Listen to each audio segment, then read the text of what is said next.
we delve into the complex world of geopolitics and its profound impact on oil prices. Our guide through this intricate web of international relations is none other than Jim Rickards, a renowned expert in finance, economics, and geopolitics. Jim has a unique perspective on global events, having participated in high-level financial games for the Pentagon and being a trusted advisor to various government agencies. In this video, Jim Rickards breaks down the intricate relationship between geopolitical tensions, oil prices, and their potential implications for the global economy. Jim kicks things off by addressing the prevailing paradox regarding oil prices. After the recent turmoil in the Middle East, including attacks on Saudi oil facilities, many predicted oil prices would soar to unprecedented heights. However, as Jim explains, this hasn't quite happened. While oil prices did experience a moderate increase, they have largely stabilized. This initial observation might seem puzzling, but Jim offers a comprehensive explanation for this phenomenon. Don't forget to like and subscribe if you enjoy the content we do here on this channel. Let's get right into the video.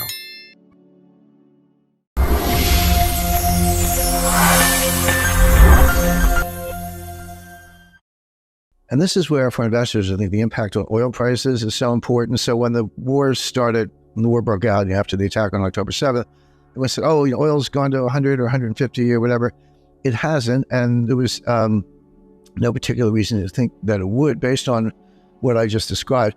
What did happen is oil prices, they went up a little bit. I could think like $85, maybe $88 a barrel, but they kind of stabilized. But now, put this in the global economic context, particularly the United States, gasoline consumption is dropping in the United States. The consumer is sort of tapped out.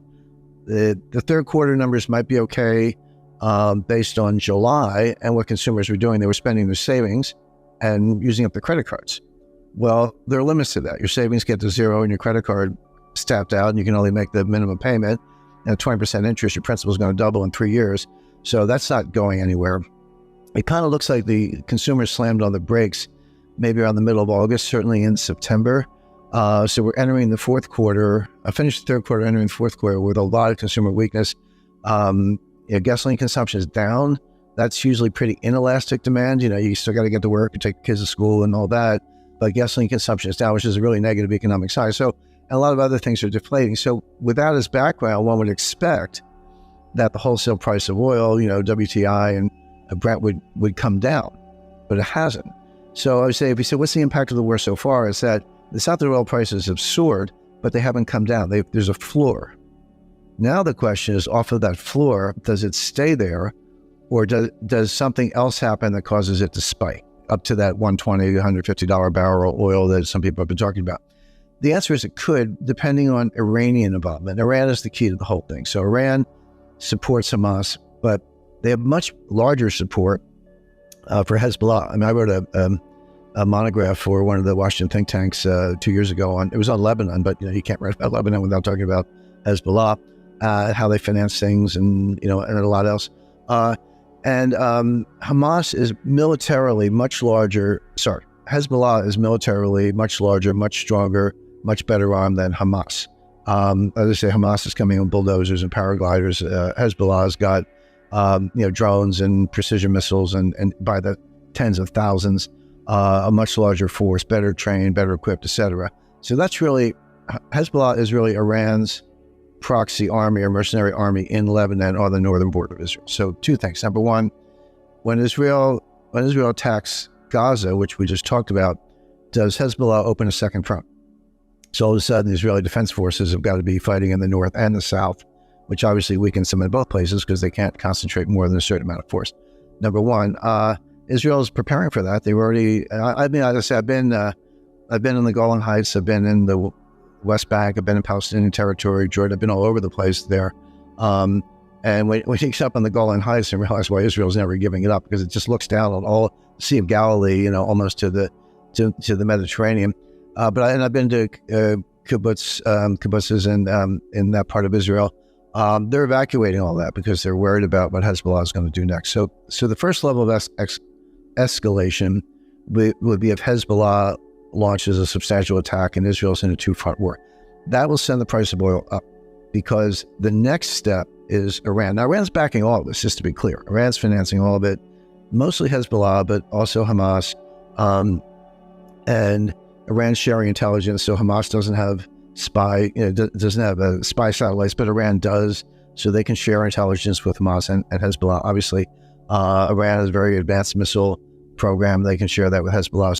Jim emphasizes that understanding the dynamics of the global oil market necessitates an appreciation of the broader economic context. In particular, he highlights the declining gasoline consumption in the United States, signaling that consumers may have reached their spending limits.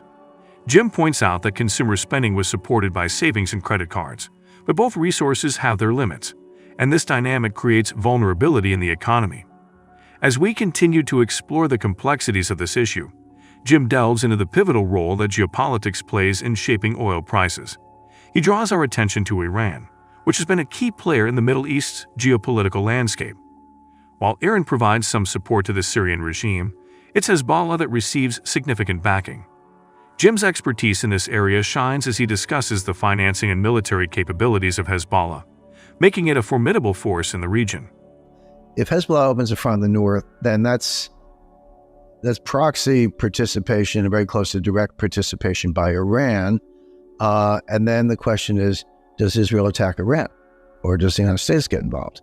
Once that shot is fired, then forget it. Now you're talking about closing the Persian Gulf. You're talking about which Iran can do. We can try to fight the Iranian Navy in the Straits of Hormuz. That would be a touch and go battle, but we can win. But do you really want a full scale naval engagement between Iran and the United States and the Straits of Hormuz? You can. I've been there too. You can. Well, not quite. I hate to sound like Sarah Palin, but you can almost see across it from the high elevation. Pretty tight quarters, but that's what could result. So at that point, oil's 150. Who knows how high? The U.S. economy is sinking, and don't underestimate the extent to which Iran, and I'll throw in Russia, because let's not forget the war in Ukraine. This is a financial war. Yeah, of course it's a kinetic war. Of course people are being killed. It's sad. 400,000 Ukrainian casualties. I just talked about possibly tens of thousands of Palestinian casualties. But this is a financial war as much as anything. And the U.S. is losing. The Russian sanctions have failed. I teach a seminar in financial warfare at the U.S. Army War College, and I told my 2022 class, this is April 2022, not long after the Ukraine war started, I said these sanctions are going to fail, and worse than that, there'll be blowback that's going to hurt the United States more than it's hurt Russia. That's happened.